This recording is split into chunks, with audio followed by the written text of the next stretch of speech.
So part of the reasons for having it as a conditional use is that to make sure they understand all the things they're going to have to jump through in order to get a building permit to make this thing happen. But more than that, would you want to have one next door to you? Okay. So that is the real reason why it's in here. People didn't want to say absolutely you can't do it, but they wanted to make it a conditional use so that they could say no, came next door. Was that a good reason for us to be dealing with that? What if one came in right now? We'd have to allow it. Pretty much. Are we interested in that? It's sort of a dead, I don't think we're going to see too much of it anymore, but it may come back because of energy costs. Well, and the green. An earth buried home is very efficient in terms of. But they're also very costs and expensive to temperatures. build. You know, it's really pretty efficient.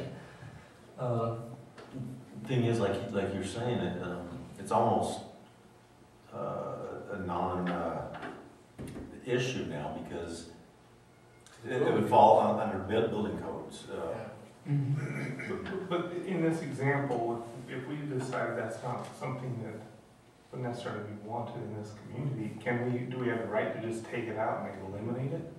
Because frankly, I'm not sure that you could even build it. I mean, that's what I put on my list. I mean, that doesn't fit the general plan of. And the building codes are a state adopted document any longer.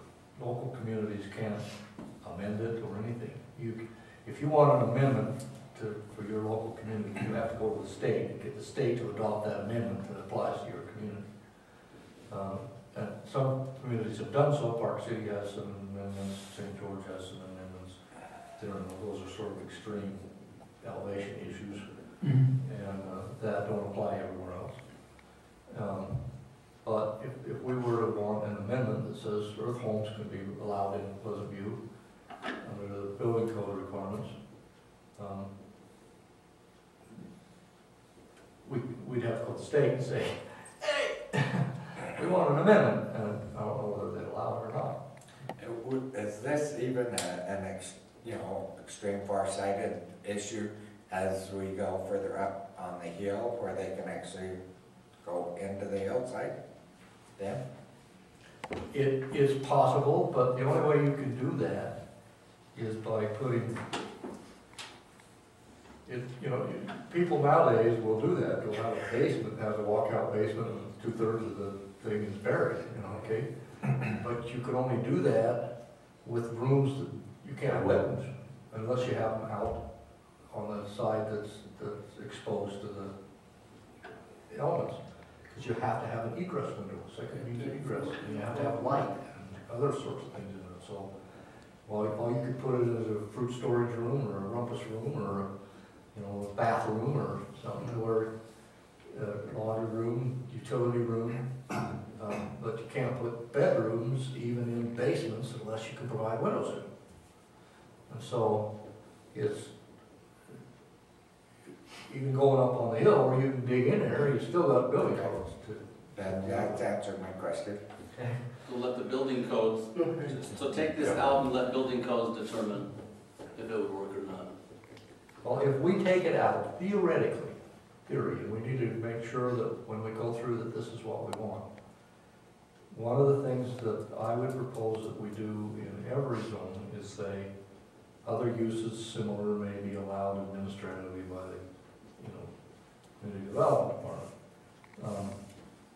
This is what we did in all of our gateways and all those things. And we're talking about long use tables and all things. So we probably ought to have that. We probably ought to really just have that in a general chapter in the zoning ordinance that says uses found in the various zones through here that are similar in nature. I mean, there's a long text to what that says, but that we essentially allow those things, and that way our list doesn't have to be quite as long. As long as it's substantially similar in its impact and other things, it could be allowed by interpretation. Let's see if I can find it really fast. Plus, we got to remember we're dealing with RA15 zone. Yeah, and there's not too much there, so we don't need much, and it's not. 50. The real reason for including that kind of standard right here would be like you observed before. We have special use requirements. You know, the minimum lot size should be 1 acre, these lights, all that kind of thing. We can include any of that kind of standard right alongside of conditional use, saying a conditional use subject to these standards and chapter 54 or approval by the city or something. But you can add as many as you want right there, right on those conditional use subject to, residential, or what is it, private park, playground, or entrance, such use should be subject to, or provided that, or whatever way you want to say it. I did this to M.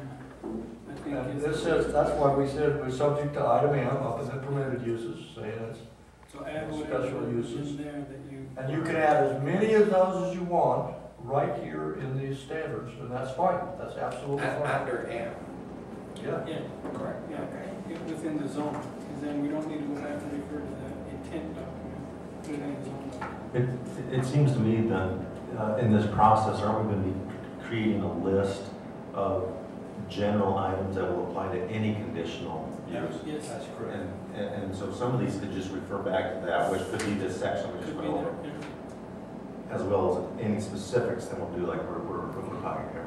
That's the Get best. those two. Okay, now, are you, for clarification, are you asking if it was in the RE20 and we had this same set of circumstances to refer back to this document? No. Or just to copy it into the Write it RE20? again, is Yeah, write it even again. if it means more More verbiage. in- in okay, the okay. ordinance. Okay, Unless Right. it was just something general that we had in our general Okay, conditional use okay. that they Yeah. could be referred back to. okay, I agree with you. So that, you're That's asking the perfect question, and That's that's, what we want to accomplish this next. do we want Exactly. to add here or add back into, and maybe both? If these are some things that we recognize are general conditions that we want to be considerate of, then let's add that back in. Otherwise it does. I remember that I actually had that in. So we ought to add that in. Yeah, we have to start making a list on each of these items, what could be the detrimental effects or whatever that need to be addressed. All of these.